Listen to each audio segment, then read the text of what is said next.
जय हिंद फ्रेंड। हम देखने वाले हैं क्लास 10 का मॉडल पेपर हिंदी के लिए। ठीक ना, हिंदी सब्जेक्ट का हम क्लास 10 का मॉडल पेपर देखेंगे। इसमें हम टोटल देखेंगे कि आखिर जो हमारे 20 बहुविकल्पी आते हैं उनका सॉल्यूशन, और साथ साथ जितने भी इसमें गद्य पद्य निबंध सब देखेंगे। बस आप लोग बने रहिएगा, और कमेंट आपको ज़्यादा ज़रूरी होता है करना, क्योंकि कमेंट के माध्यम से आप लोगों को जो कुछ चाहिए वो आप कमेंट कर सकते हैं। और साथ साथ में यदि आप लोगों को जैसे पसंद आया तो उस तरीके का कुछ कमेंट वगैरह जो है करने से थोड़ा सा हम लोगों को एक तरीके से मोटिवेशन मिलता है, और साथ साथ में जो भी आपको अगला वीडियो जैसा चाहिए उसके माध्यम से आप लोग कमेंट कर सकते हैं। तो आइए हम लोग आगे बढ़ते हैं। इसमें सबसे पहले हम लोग देखने वाले हैं, ये आपको 15 मिनट जो पढ़ने के लिए मिलता है, इस पे हम ज़्यादा समय नहीं लेते हैं, क्योंकि जो है ये इसी तरीके से हमेशा होता है, तो इतना तो आप लोग जानते हैं। ठीक, हाँ, एक आध 2 मिनट ले लेते हैं, कोई थोड़ी सी बस बातें कर लेते हैं कि इसमें आप लोगों को कैसे पेन का प्रयोग करना है। जैसे वाल पेन का प्रयोग करना है, नीले या काले, वो मार्कशीट पे। बाकी आप वो मार्कशीट पे जो भी अंकित यानी कि आंसर है उनको अंकित करना है। वो मार्कशीट वाला हम अलग से आप लोगों के सामने एक वीडियो लेकर आएंगे। बाकी आगे हम लोग बढ़ते हैं। तो सबसे पहले देखते हैं बहुविकल्पी, जिसे खंड आ के नाम से जानते हैं हम लोग। तो इसमें हम लोगों को क्या क्या देखना है, टोटल 20 क्वेश्चन को देखना होता है, बहुविकल्पी रहेगा। और हर साल इस तरीके से पिछले साल से अभी लागू हुआ है, तो हर एक सब्जेक्ट में आपको 20 नंबर का बहुविकल्पी आएगा। बाबू गुलाब राय किस युग के लेखक हैं? ठीक ना, बाबू गुलाब राय किस युग के लेखक हैं? तो यहाँ पे आपको बता दें कि इसमें ये द्विवेदी युग के लेखक हैं। ठीक, द्विवेदी युग के लेखक हैं। द्विवेदी युग कब से कब तक माना जाता है? तो यह 1900 से 1920 ईस्वी तक माना जाता है। इसमें आप लोगों को बता दें कि इनकी एक रचना है, ठीक ना, बाबू गुलाब राय की एक रचना, एक आत्मकथा है, मेरी असफलताएं। अगर बात करें इनके जन्म का, तो इनका जन्म 17 जनवरी 1988 ईस्वी को उत्तर प्रदेश के इटावा जिले में हुआ था। इस तरीके से हम लोग सॉल्यूशन देखने वाले हैं, यानी हर एक जो है क्वेश्चन के पीछे थोड़ी थोड़ी बातें देखते चलेंगे। आगे बढ़ते हैं। तो चिंतामणि किस विधा की रचना है? तो चिंतामणि यह एक निबंध है। इसे प्रेमचंद्र जी के द्वारा लिखा गया है। इसे प्रेमचंद्र जी के द्वारा लिखा गया है। 1939 ईस्वी में इसे प्रकाशित किया गया था।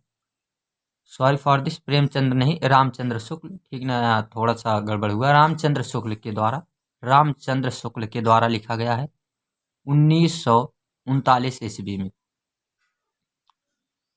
आगे बढ़ते हैं। तो आगे हम लोग देखते हैं कि गबन किसकी रचना है। गबन किसकी रचना है? तो गबन की अगर बात की जाए तो गबन पहले तो एक उपन्यास है। ठीक ना, अगर किस विधा की रचना है तो ये भी जान लीजिए कि गबन एक उपन्यास है, और किसके द्वारा लिखा गया है? तो मुंशी प्रेमचंद्र के द्वारा लिखा गया है।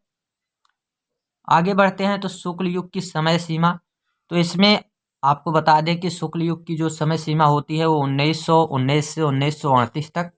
किसके नाम पे रखा गया है शुक्ल युग? तो ये जो शुक्ल जी हैं, यानी कि हमारे रामचंद्र शुक्ल, तो रामचंद्र शुक्ल के नाम पर शुक्ल युग की समय सीमा बनाई गई, शुक्ल युग बनाया गया है। आगे बढ़ते हैं। तो आगे हम लोग देखते हैं नीड का निर्माण फिर किस विधा की रचना है। तो इसमें हम लोग देखेंगे नीड का निर्माण। तो नीड का निर्माण किस विधा की रचना है? तो इसमें अगर बात की जाए तो ये क्या है? नीड का निर्माण हरिवंश राय बच्चन द्वारा लिखा गया है। नीड का निर्माण हरिवंश राय बच्चन द्वारा लिखा गया है। यह एक आत्मकथा है। ठीक ना, आत्मकथा है। और इन्हीं की एक और जानी मानी आत्मकथा है, क्या भूलूं क्या याद करूं। ठीक ना, यानी इन्हीं की एक और है, क्या भूलूं क्या याद करूं। ठीक ना, वो भी आप लोगों को याद रखना है, कई बार पूछा जाता है, क्या भूलूं क्या याद करूं। इसके बाद हम लोग आगे बढ़ते हैं। तो अगला क्वेश्चन देखते हैं, एक मिनट। अगला क्वेश्चन है प्रिय प्रवास किस युग की रचना है? प्रिय प्रवास किस युग की रचना है? तो प्रिय प्रवास की अगर बात की जाए तो प्रिय प्रवास एक तरीके से द्विवेदी युग की रचना है, और यह एक महाकाव्य है। और हरिऔध के द्वारा लिखा गया है प्रिय प्रवास। ठीक ना, प्रिय प्रवास हरिऔध के द्वारा लिखा गया है। प्रिय प्रवास में आप ध्यान देंगे कि यह हरिऔध के द्वारा लिखा गया है। आगे बढ़ते हैं। तो मधुशाला किसकी रचना है? ठीक ना, मधुशाला किसकी रचना है? तो मधुशाला हरिवंश राय बच्चन जी की रचना है। हरिवंश राय बच्चन की रचना है मधुशाला। भारत भारती किसकी रचना है? तो भारत भारती मैथिली शरण गुप्त की रचना है। यह एक काव्य कृति है भारत भारती। आगे बढ़ते हैं तो इसमें देखेंगे 9वें क्वेश्चन में। तो 9वां क्वेश्चन जो है हमारा ये कहता है कि आधुनिक काल कब से कब तक है?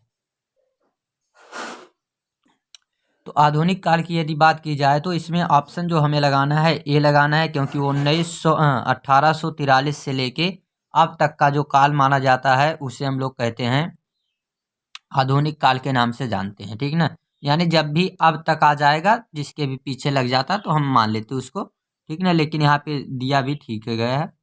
इसके बाद मतीराम किस युग के कवि हैं? तो मतीराम रीतिकाल के कवि हैं। मतीराम रीतिकाल के कवि हैं। आगे बढ़ते हैं। आगे हम लोग देख लेते हैं। यहाँ से आपको बता दें कि पूरा व्याकरण का पोर्शन आ गया, यानी व्याकरण से अब क्वेश्चन जो भी पूछा जाएगा वो पूछा जाएगा। जैसे देखते हैं, हास्य रस का अस्थाई भाव। तो हास्य रस का अस्थाई भाव हास होता है, और इसी के साथ आपको बता दें कि शोक जो है यह करुण का अस्थाई भाव है, रति जो है श्रृंगार का स्थाई भाव है, निर्वेद जो है शांत का स्थाई भाव है। 9 रस थे लेकिन 10वां माना गया वात्सल्य। इस तरीके से सबका रस और सभी रस और उसके अस्थाई भाव आपको याद होने चाहिए। आगे बढ़ते हैं। तो आगे हम लोग देखते हैं कि सोहत ओढ़े पीतपट श्याम सलोने गात और मनो नीलमणि शैल पर आतप पर्यो प्रभात। यहाँ पे जो है प्रभात रहना चाहिए, वो प्रकाश लिखा गया है। तो उपरोक्त पंक्तियों में कौन सा अलंकार है? तो यहाँ पे अलंकार की बात की जाए तो उत्प्रेक्षा रहेगा, क्योंकि इसकी पहचान होती है जनु जानो मनु मानो। अगर किसी भी पंक्ति में जनु जानो मनु मानो जनहु मनहु आ जाता है तो हमें तुरंत लगा देना चाहिए कि वह उत्प्रेक्षा अलंकार है। लेकिन उपमा क्या होता है? तो उपमा समानता दिखाई जाती है, उसमें रूपक में एक जो है आरोप रूप का जो है उसमें भेद रहित आरोप होता है। और श्लेष में आप जानते हैं कि एक ही शब्द एक या एक से अधिक बार आए, एक से अधिक बार आए और उसमें जो है उसके अर्थ एक से अधिक हों तो उसे हम लोग कहेंगे या एक ही बार आए। ठीक ना, ये सॉरी फॉर दिस, मतलब एक बार आए और उसके अर्थ जो है एक से अधिक हो। जैसे रहीमन पानी राखिए बिन पानी सब सुन, पानी गए ना उबरे मोती मानुष सुन। तो इस तरीके से जो है हमको याद होना चाहिए। आगे बढ़ते हैं। तो आगे हम लोग देख लेते हैं रोला छंद में कुल कितने चरण होते हैं? तो रोला छंद में कुल 4 चरण होते हैं। ठीक ना, रोला छंद में कुल 4 चरण होंगे। और रोला आपको बता दें कि 24-24 मात्राओं का 4 चरण होता है, और इस 24 मात्राओं में 11 मात्रा के बाद यति लगा होता है, कामा लगा होता है। तो रोला को इस तरीके से आपको याद रखना है। फिर आकर्षण शब्द में किस उपसर्ग का प्रयोग किया गया है? तो आकर्षण में आ शब्द का प्रयोग किया गया है। आ शब्द जो है इसमें क्या है? आपका उपसर्ग है। अगर अक लगाएंगे तो गलत हो जाएगा, क्योंकि बीच में जो है यहाँ पे बड़ा आ की मात्रा भी दिख रही है। रचना के आधार पर वाक्यों को कितने भेद में बांटा गया है, यानी उसके कितने भेद हैं? तो रचना के आधार पर आपको सबसे पहले बता दें, यहाँ थोड़ा सा जो है समय लेकर 1 मिनट रुकिएगा। हम लोग थोड़ा सा आगे बढ़ते हैं और शब्द के बारे में थोड़ी सी चर्चा कर लेते हैं। कभी भी हमने इस पे चर्चा यहाँ नहीं किया है, तो थोड़ी सी बात आपको बताना ज़रूरी है, और आई होप कि ठीक। देखिए, सबसे पहले बात कर लेते हैं हम लोग शब्द की। तो जो शब्द रहेगा हमारा, ठीक ना, यानी इस शब्द में क्या क्या ध्यान देना है कि इसको हम 4 आधार पे डिवाइड करते हैं, और 4 आधार इसके कौन कौन से बनते हैं तो उसका नाम भी आपको हम बता देते हैं। इसमें 4 आधार जो बनते हैं, पहला इसमें बनता है अर्थों के आधार पर, दूसरा इसमें बनता है रचना के आधार पर, तीसरा उत्पत्ति के आधार पर, और चौथा प्रयोग के आधार पर। तो इसमें अर्थ के आधार पर आपको दो पढ़ने हैं, एक सार्थक एक निरर्थक। रचना के आधार पर तीन भाग होते हैं, एक रूढ़ होता है, एक योग रूढ़ और एक यौगिक शब्द। उत्पत्ति के आधार पर चार होते हैं, तत्भव तत्सम देशी विदेशी। प्रयोग के आधार पर दो होते हैं, विकारी अविकारी।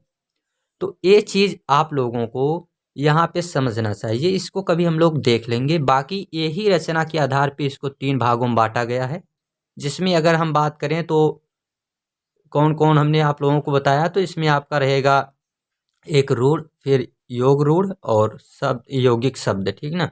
तो इस तरीके से इसको जो है हम शब्द को डिवाइड करके पढ़ते हैं, यानी कि इसे किस आधार पे बांटा जाता है, तो चार आधार पे बांटा जाता है। तब इस तरीके से हमारा जो ऑप्शन सही होना चाहिए वो होना चाहिए ऑप्शन डी सही, क्योंकि रचना के आधार पे तीन भागों में इसको बांटा गया है, योग और योग रूढ़, रूढ़ और योग रूढ़ और यौगिक शब्द, ठीक ना। आगे बढ़ते हैं। तो पीताम्बर में कौन सा समास है? पीताम्बर में आपका बहुब्रीहि समास है, और समास के बारे में हमने आप लोगों को बताया है ऑफलाइन क्लास में। बाकी अगर इधर नहीं आप लोगों को बताया गया है, जो बच्चे यहाँ पे ऑफलाइन नहीं जुड़े हुए हैं, तो उनके लिए बता दें कि इसमें हम लोगों को पहचानना होता है कि किस तरीके से कौन सा पद किस में प्रधान होता है। तो इसके लिए आप लोगों को चार भागों में डिवाइड कर देना चाहिए समास को। इस पर हम चर्चा करेंगे, चार भागों में समास को डिवाइड करेंगे, और जिसमें जो है हम कर्मधारय और द्विगु को बाद में रखते हैं तत्पुरुष का भाग बना के। बाकी पहले नंबर पे हम द्वंद्व को इसमें रखते हैं, पहले नंबर पे हम अव्ययी भाव को, और उसमें पहला पद प्रदान करते हैं। दूसरे में हम द्वंद्व को रखते हैं, उसमें दूसरा पद, दूसरे में तत्पुरुष को, उसमें दूसरा पद, और तीसरे में द्वंद्व, उसमें दोनों, और लास्ट में बहुब्रीहि को रखते हैं जिसमें कोई नहीं प्रधान है, तीसरे की ओर इशारा करता है। और बाद में तत्पुरुष के दो भाग बनाते हैं, एक कर्मधारय और एक द्विगु, और दोनों में दूसरा पद प्रधान होता है, तो इसके आधार पर बांटते हैं। तो पीताम्बर में तीसरे व्यक्ति की ओर इशारा हो रहा है, यानी पीला है जिसका अंबर, जिसका वस्त्र, तो कहेंगे तीसरे व्यक्ति की ओर इशारा हो रहा है, तो यहाँ पे बहुब्रीहि समास रहेगा। अब आंसू का तत्सम रूप है, आंसू का तत्सम रूप रहेगा। तत्सम क्या होता है? जो संस्कृत से सीधे लाए गए हों, यानी तो उसमें हम कहेंगे अश्रु, ठीक है ना। तो इसमें रहेगा हमारा ऑप्शन जो सही रहेगा वो अश्रु रहेगा, ऑप्शन ए। फिर इसमें हम देखते हैं कि कात्रवाच्य में किसकी प्रधानता है, तो इसमें सही ऑप्शन की अगर बात की जाए तो इसमें सही ऑप्शन रहेगा कर्म की, ठीक है ना, यानी कर्म की प्रधानता रहेगी, तो ऑप्शन बी सही है। और बात कर लेते हैं अब हम ताभ्य शब्द में वचन एवं विभक्ति की। तो ताभ्य शब्द में वचन और विभक्ति, एक मिनट रुकिएगा। तो ताभ्य शब्द में वचन और विभक्ति की बात की जाए तो इसमें रहना चाहिए हमारा चतुर्थी विभक्ति एक बहुवचन और षष्ठी विभक्ति बहुवचन। तो इसमें चतुर्थी विभक्ति बहुवचन भी रहेगा, ठीक है ना, इसमें चतुर्थी विभक्ति बहुवचन ही रहेगा, और षष्ठी विभक्ति एक वचन तो नहीं रहना चाहिए, ये भी नहीं होना चाहिए, यही रहेगा आपका चतुर्थी विभक्ति बहुवचन, ठीक। बाकी निम्नलिखित में सर्वनाम क्या है? तो मनुष्य सर्वनाम नहीं है, बचपन सर्वनाम नहीं है, वह सर्वनाम है आपका, ठीक। तो आपका ऑप्शन रहेगा सी। बाकी ये बहुविकल्पी हो गया है।